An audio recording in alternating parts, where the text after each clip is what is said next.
All right, so Jeff, thank you so much for doing this. It's just kind of a different thing to get my watch hours and have fun and kind of meet Twitter people in a different way, I guess. Yeah. And plus, considering uh, you won the championship last night, we won perfect. At the beginning of 2020 and a Georgia national championship, I would have called you insane. Yeah. Just because of the luck of how sports goes in the state. But to have two championships to celebrate within 10 weeks is it's phenomenal. It still hasn't set in about the Braves necessarily. So Georgia hasn't really sunk in yet. But yeah, this is it's a cool feeling. I'm really enjoying that. Two of my favorite teams have brought the titles home. And it was kind of nice last night because I don't really have an allegiance to college football. I'm a UNC Charlotte grad, and I don't have. They're terrible and still building, so Maybe one easy day. just to watch it and enjoy. Yeah, it's funny. Twitter always makes me laugh because you kind of get duped into thinking everybody has the same interest, especially in Braves Twitter, because we all pull for the same baseball team.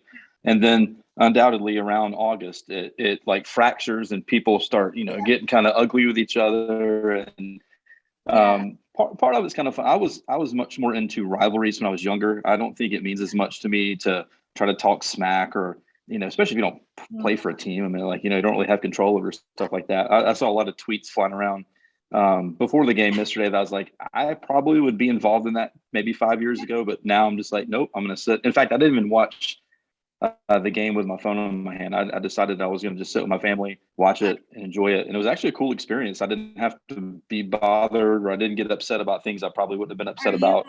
You are a Georgia grad, I assume. You and No, Nikki? no, I did not graduate from there. Nikki did. Nikki graduated from Georgia with a music degree. She played in the Redcoats band. Her mom just retired from, I think, 30 years of working for the university. They're graduating there. Her dad graduated from there. So, and my in-laws still live in Athens. So, we're pretty tied into the college. Boy, I was watching last night. Well, first of all, I did a live last night of the championship, just live watching like I do the Braves games. It was super fun, but the nothing was going on. It was punt, field goal, this, that, and the other, basically for the first 3 quarters. The fourth quarter comes around, my life crashes. Oh no! Right when it gets good. When everything started going good.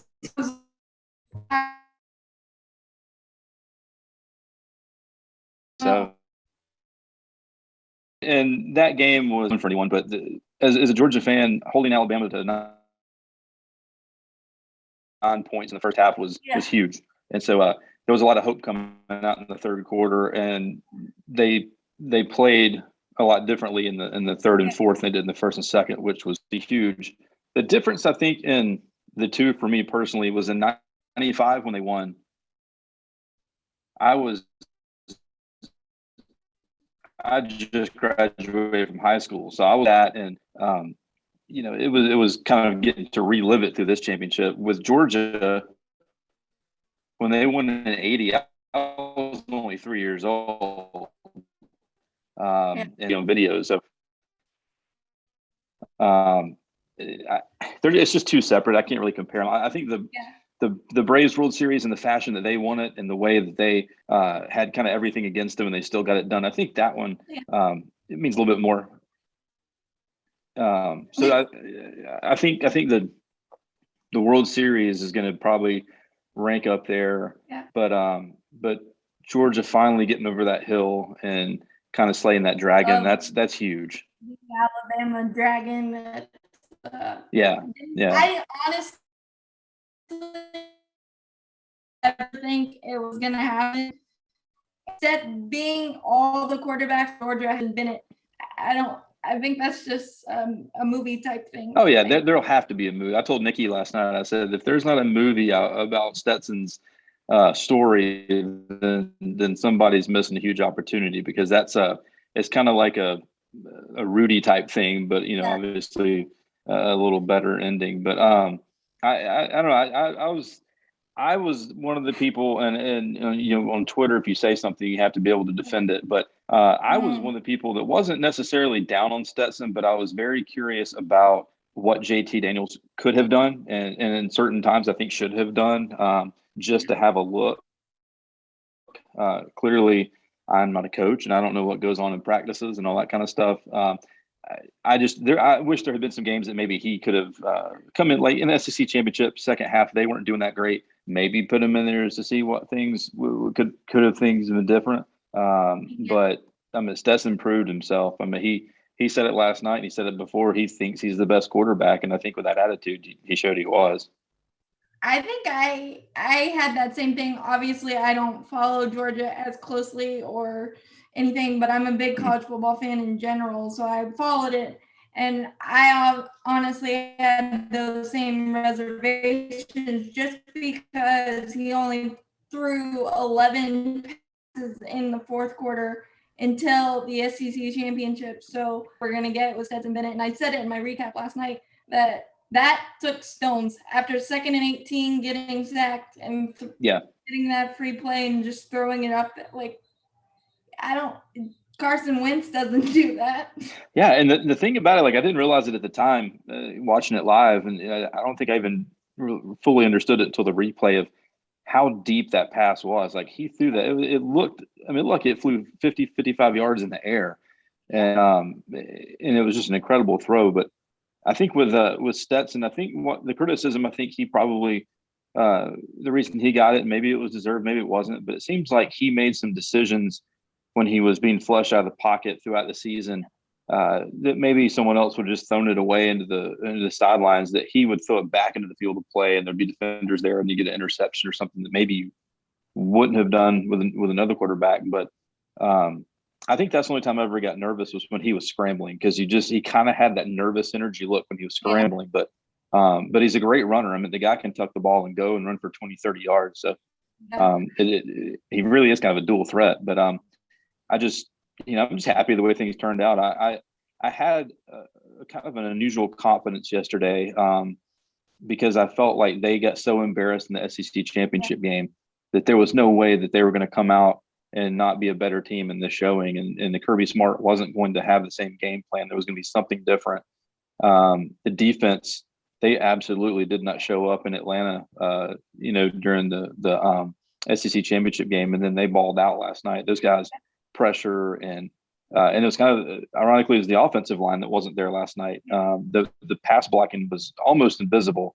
And I'm glad to see they made some adjustments at halftime and started running the ball, because that felt more like a Georgia type game.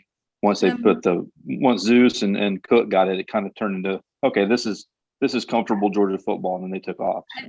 I thought Georgia, as an outsider, got a little too cute with going away from the run with the flea flicker and then the reverse thing, and then then they got back to Georgia football as I remember seeing it this year. But that is probably the best college football defense I've ever seen in my life. And it'll go down as, hopefully remembered as one of the best. I mean, I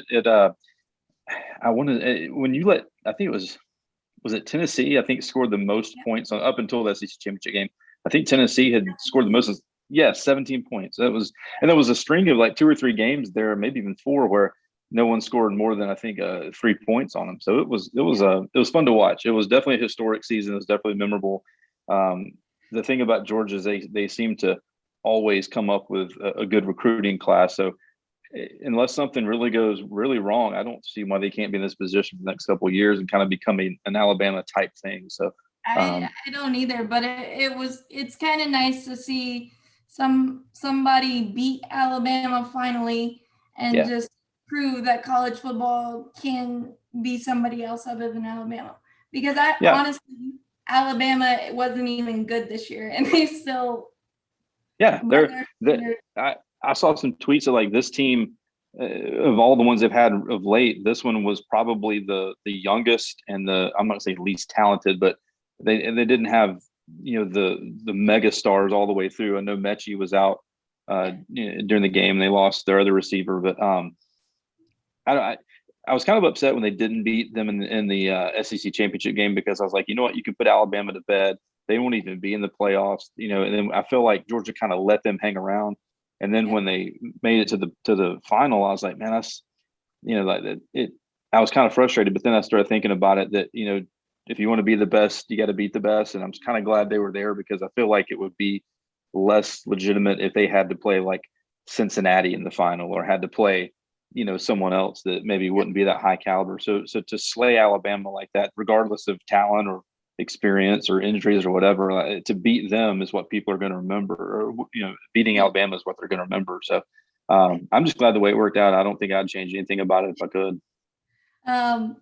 But obviously we know each other from the Braves and Braves Twitter, but I want to know, I don't know if you know the answer to this question, but I want to know, how did you find me, or did you go searching, or? I don't even remember. It's been a couple of years, so I really don't recall. It's it's one of those things where I think you just someone retweets something. It's crazy how it works. Like you'll see somebody and they'll retweet something, and all of a sudden, next thing you know, it's like it spreads like wildfire. So I really don't. I don't think there was like that defining moment of like, who is Cassidy? Who's this? This chick that's doing all these recaps. But I just remember I watched one of them. I'm like, she knows a lot more about sports than I do, so I'm going to learn from her. So I'm going to follow her, and just always like the recaps, and it's great too, because if you don't watch the game, because it's hard to watch every game, then you can watch a 2-minute recap and then go to the YouTube channel and watch the whole thing. So I don't remember the moment, but I know it's been at least 2 years. Yeah, it'll be 3 in April. And I remember you being the first one to follow me, and I got so excited when I saw your retweet or your like, because that's when my stuff started spreading like wildfire, as you said, because at the beginning I started whatever, I would be happy with 25 views, or I would be happy with 250. And then when we started corresponding, it started going 10,000. The first time I went to 10,000, I didn't know what I was doing, and I was like, oh, this is like a thing. Okay, this might actually work. And then it just kept going from there. It's a snowball effect, and I guess I can thank you for most of the snowballs. I will certainly accept that as my part of helping get the word out. It's like tweets, it's like you start a Twitter account and you have like 25 followers, and you come up with these tweets and you send them out there, and they don't really do like numbers or whatever you think that they should do, and then somebody picks it up, or a retweet of a retweet gets out there, and it just kind of goes, and so I think it's like that. I couldn't imagine doing. I'm not talented enough to do content creation like that, but it's got to be awkward in the first couple of stages where you're just kind of making videos for like 3 or 4 people, then all of a sudden it finally hits and you get all the the story. My mom was the reason for this, because she didn't want me to talk about leave me alone. So she watched them for every single one of them. She watched them for a year, and she helped me kind of. The ball was her idea, because I never know what to do with my hands. This, all that, and the other. And she was the one. She watched it for a year. She hasn't watched one since. She's like, leave me alone. Here's your outlet. Go do it. Yeah. That's awesome. Yeah. Have you noticed that Paul Bird always has a baseball in his hand whenever he's doing an interview? You might have got that from me. I don't know. No, maybe he did. I don't know. I honestly, hopefully we'll get a chance to ask him at some point. But I don't know if it's just a comfort thing, if it's kind of like his, like his teddy bear, or he's comfortable with it, or if it's a fidget type thing. I don't know. But I've noticed he always has a baseball in his hand. That's both for me. My cerebral palsy hands are a little different, so it's something for my hands to do, and fidgety and whatever. That's what I use it for. So maybe he got it from me. Maybe I got it from him. I don't know. But maybe so. Who knows? But I will give my mom some credit. She's always there for the out of town recaps that I have to do. And she's also, if I'm not mistaken, hasn't she helped in spraying champagne on you for a couple times this past season? Yes. the celebrations. She Yeah. she almost lost her thumb in the NLCS one trying to Oh, no. open the champagne bottle, but she's good. Yeah. That's good. Yeah. Had to put her on the IL for a few days. Yeah. That's But awesome. yeah, I could never imagine what this has turned into, and you're probably the first hype person that I've had with this. And so I really wanted to come on and just kind of explain that to people because I don't think they understand it. And the fact that we met on Twitter, quote unquote, is Yeah. really cool. So Yeah. Well, to be fair, it's the content. It's the substance of what people see, because you could retweet somebody and not go anywhere because it's not good content or not good substance. So there has to be something behind all that. So I would defer back to that. yeah, And then obviously, getting to meet, when you met Kelsey Winger and Paul Bird and all those people, and they get out there, and it's just like, I remember, I think it was Paul Bird said, like, want to do I don't know if it's like a intro or something. He said he'd love to have you on one day. So yeah, I think it's only going to keep going. Are you over 4,000 followers now yeah. on Twitter? 4,700 and something, I don't know. Yeah, I don't even keep track anymore. It's just kind of like, I don't my know. my Twitter experience changed.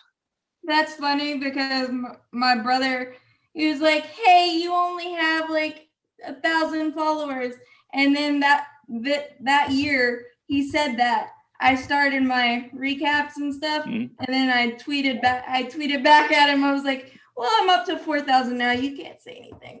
Yeah, it's like I got a few more than I used to.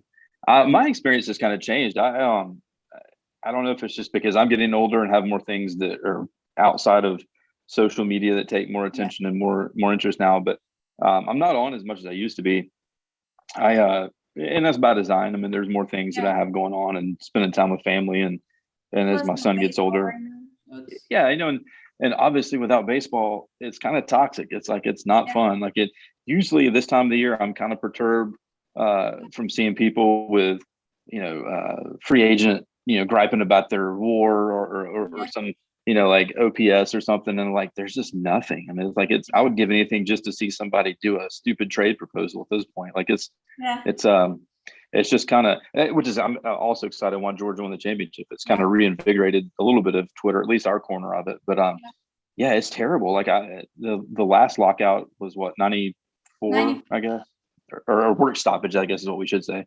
Um, and I was in high school, and I meant there was no social media obviously at that point, so you just kind of had to watch ESPN every day to see what was going on, or find out if anything had any trade talk or any negotiations had come Yeah, up between the union. But um, yeah, it's just crickets, and it's terrible right now, because I think no one knows what to tweet. They don't have any material to tweet or anything like that, or it's just people that no, kind of only tweet about baseball. Like they don't know how to tweet about anything else. So it's just kind of like, I'm yeah, going to stay away for a while. So yeah. I haven't been on quite as much, and I've enjoyed it. It's been kind of nice. Well, yeah. I mean, we're supposed to have a meeting about it on Thursday, but with Rob Manfred, I don't trust anything, so it doesn't really Yeah. matter. And thankfully, the Braves won the World Series, so there's a little Yeah. fine with and Yeah. random. There's much more joy going through an off season with no baseball when your team won the championship, because if we had lost, or Oh, just done terrible and never really recovered like we did, it would be even more miserable, yeah, because people would be wanting to clamoring for, oh, we need to get rid of this guy or sign this guy. Obviously there's still some anxiety out there about Freddie Freeman. yeah, It'll be interesting to see when stuff kicks back up again with him. But yeah, you're right. It's much easier to tolerate some of the stuff when your team won the trophy. It's yeah, much easier. You're much happier, and you get to watch Soler hit home runs every single day because people retweet it about every 25 minutes and yeah. all that stuff. Or what I've done, because the Panthers and Falcons have not been fun. Every time I have to watch a Panther game or whatever, I'll turn on the Braves highlights on YouTube to make myself smile or whatever. Pick Yeah. one, whatever. But this year, I think I texted you in, I don't know, June, right before Ronald Acuna Jr. blew out his knee. I said, Yeah. I don't know if I can do it anymore the recaps because even me, it was getting to the point where I did not want to do them because I'm just yelling at my phone, basically. Yeah. Well, and the thing, and I think during that conversation we talked about, like, it's not fun to do something when it's only negative energy that people send back, and at that point of the season, we weren't doing well, couldn't get a win streak going, we couldn't get over 500. Then you lose Acuna, and it's like people are just pissed off, and I even didn't have a good outlook. I was like, we're done. Like, this season's pretty much over. And I've tweeted several times that, like, hey, I was that guy. I was the guy that didn't have the faith and didn't believe that they could turn it around. And so I think it's hard to do stuff that's supposed to be positive when no one around you wants to be positive. Everybody wants to kind of drown in the sorrow of the Braves suck, and we're never going anywhere, and blah blah blah. And to be able to come back from that was like 180 degrees. It was awesome. And as much as I love people yelling at me for this moves that Sticker makes and whatever, it was getting to the point where I was like, oh my God. So you were, again, a sounding board and a person knocking me off the ledge somewhat. Hello. Yeah, this is Ellie. We got a little visitor. Okay, go say hi. But yeah, out of any year, I don't think anyone could have predicted this year to be Georgia or the Braves, to be honest. But it's nice. It's nice for the Braves. I mean, it's always nice to win championships, but like, it's so nice from a social media perspective too, because the Nationals have won, the Phillies have won recently, the Marlins, or not recently, but in the last in a time span that we had won, and then the Marlins, and it sucks when Marlins fans have an upper leg on you because they have something that you don't have. Yeah. And two of them since the last one that we won. So it's kind of nice to be able to quiet those fans and those fan bases, and just kind of be like, what do you have now? Like, we have the most recent trophy. Like, you literally can't say anything to us. So as you said, you weren't alive for the Georgia one. I was 3. I was 3. So I was alive. I just wasn't. I wasn't remembering. I was all moment to remember. I was a year and a half from being thought of, and then the Braves. Yeah, I'm one of the older guard on Twitter. I've been around for quite a while. So 95 was crystal clear. I still remember the playoff runs.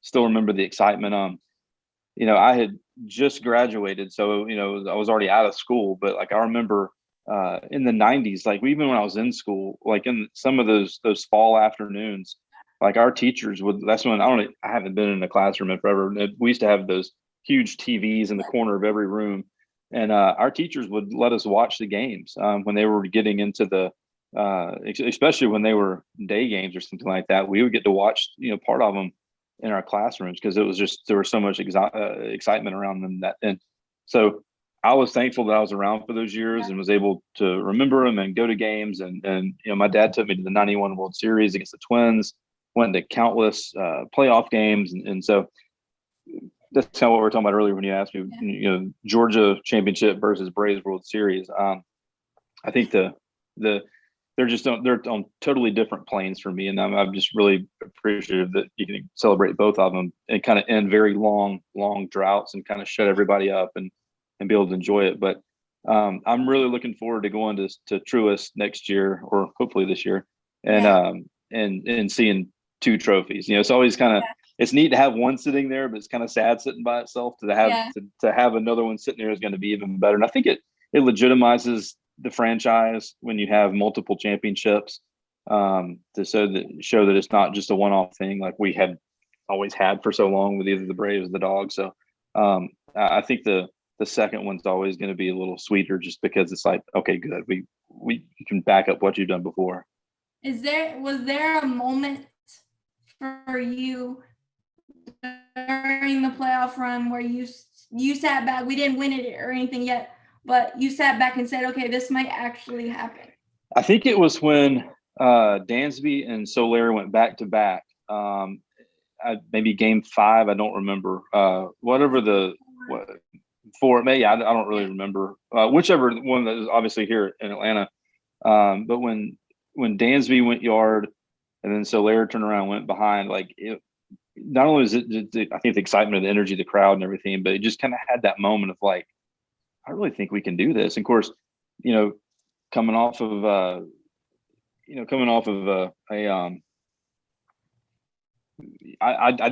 didn't think we were going to sweep them, at home. I was like, I just didn't think I wanted to win it at home. But coming off the Morton injury, like I think there was just a lot of doubt. And then when they started hitting the ball again, but and it wasn't even really that big of a turning point. But when Dansby and Soler went back to back, I kind of had that moment of like, this may be within our grasp. And then obviously, Game 6 was just awesome. Just to go ahead and it was so nice to go up and have. I think we scored 7 that game, and I don't even remember. But to be able to win going away and not have to stress out, over like a 1-run game or a 2-run game or something like that. But as a Braves fan, I will admit that, and I'm sure everybody else will, that in Game 6, being up, I think we scored 7 runs. I was still nervous. 8th inning, I'm like, okay, they can still come back. You always had that in the back of your mind. So I told Nikki last night when we were watching the championship game, I was like, I would like for Georgia, and this is, I think, either early on in the game or before the game. I said, I would like Georgia to win big and going away and not have to just survive to get the win, which ultimately they did, once the fourth quarter came. But same with the Braves. It's just nice to have a big lead in a game that mattered when it mattered, and it was just kind of like it just made all that anticipation. You finally got to just explode when we got that third out. I remember somebody texting me in the 7th inning and saying, I'm going to go ahead and congratulate you I was like, no, don't do that. Yeah. No. Yeah. Well, even in last night's game, they after Georgia got that pick 6, or I'm sorry, it was right before the pick 6 when Stetson Bennett scored the touchdown. And then you kind of had that feeling, but then once they got the pick 6, ESPN and a couple people started kind of saying, all right, this is Georgia. And we're like, hey, it's Alabama. There's still, 2.5, 3, 4 minutes, whatever's left. They got all 3 timeouts. Like, it ain't over, like it's, never celebrate early because you just don't know. And I think that's ingrained in us to never celebrate early. But my moment, it came a little earlier against the Dodgers when we walked them off back-to-back games. I was like, okay, this is a little weird and different. That doesn't happen for Braves fans. Yeah, this really does. And it was like, okay, I know it was a series before, but I felt there was just something about it. Well, and just to stay in that series that you're talking about, the Tyler Matzik inning, which I think that forever in Braves history will just be known as the Tyler Matzik inning. He'll probably get a statue just for that inning. Oh, he deserves it. Yeah, he absolutely deserves it. That inning, when I answered that about Dansby and Soler, that was obviously, I was talking about the World Series in itself. But if you go back to the NLCS, like, there's no other moment to me other than that. Like, that moment it's kind of like in Game 6 when Freed got stepped on and then he turned around and just like a light switch happened. Those moments, like, you just feel it, like something changed, something's different. But for Matzik to come in and do that, I know it was Betts, and I honestly don't remember Pujols, Souza Jr., and then Betts. That's right. So and to do that in that fashion, I was like you just said a minute ago, like, that doesn't happen to us. Like, that's not something we're accustomed to seeing. So I remember, that was one of my favorite moments of the season. I remember texting you probably the day after that. Well, I texted you during, but I texted you the day after that happened. And I said, what was going through your brain in that inning? Because my brain was like a freaking hamster wheel. Like, no, this is not happening again. Yeah. Well, if you're, like we said a minute ago, if you're a Braves fan, even for me personally, Falcons fan, Georgia fan, whatever, there's always that moment of like, you don't really enjoy it because you're like, okay, they're going to come back, or this, there's no way we're going to be able to get through this because look who Tyler Matzik has to face, and then, and then when you get on the other side of it, I think it makes it that much sweeter because you're like, holy crap, look what they did, So that Matzik inning, I think that will probably be one of the moments you'll see relived for 20, 25 years when you see Braves highlights and they talk about reunions and things like that in oncoming years. You're going to see that inning, just like you're going to see the Soler home run, just like you're going to see the final out from Dansby to Freddie. Like those are those moments that we're never going to be able to forget because we're going to see them forever and ever and ever. Yeah, I there were so many moments during that run where I was super superstitious. I didn't wear any Braves gear after game 1 of the NLDS. I think I didn't wear any because we lost that game, and then my mom was like, "Okay, nope," and she couldn't remember, so we just went with no Braves gear that entire time. So I've done that. I've gone to far as be like, okay, what was I wearing that game that we did this, and I'll try to replicate it or whatever. Like I have a Georgia shirt that they won in, and the one time I didn't wear it was the SEC championship game, and so I was like, all right, I got to wear it again, because they lost the one time I wasn't wearing it. So I totally get it. So is this true or not? You can tell me if it is. But were you outside at one point during the Braves? Okay, so so that's the fun of Twitter. I was at my mother-in-law's house and we were house sitting for them while they were on vacation. And it was, I want to say it was during the NLCS, if I'm not mistaken. I want to say it was during one of the Dodgers games. I happened to take the trash to the street because they, pick it up the next morning. And so when I left, it was either we were losing or we were tied or it was or 0-0. I don't recall the situation, but we weren't winning, outright at that time. And so I took the trash cans to the street. They have a really long driveway. So by the time I came back, there was like 2 runs on the board. And so just, tweeting stuff that, people laugh at. I just said, hey, I was outside or I was inside and the Braves didn't do anything. I took the trash to the street. And then, of course, I kind of tweeted it knowing the response I was going to get. People were like, oh, you got to stay outside now. It's, superstition. So I actually did not watch the game from outside as much. I would go outside and take a picture just to be funny to kind of keep the joke going.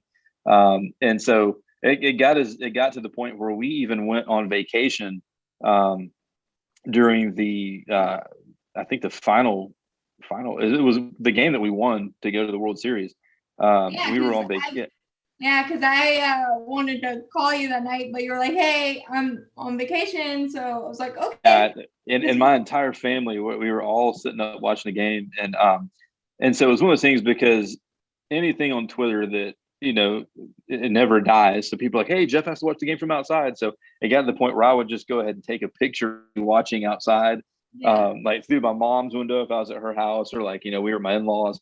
But that final game, we were on vacation and we were at a lake house with my in-laws.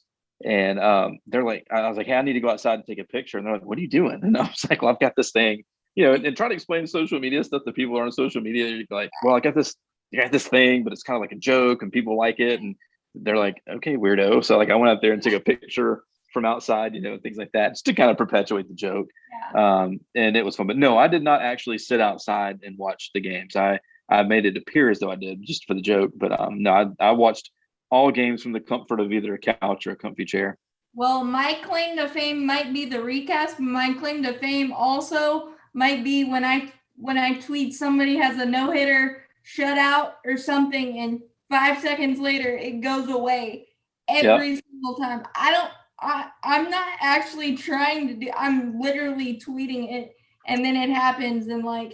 When Christian Javier, I think, when they went back-to-back Soler and Dansby, I tweeted, Christian Javier, you haven't given up an earned run this entire postseason. And then that happened. I was like,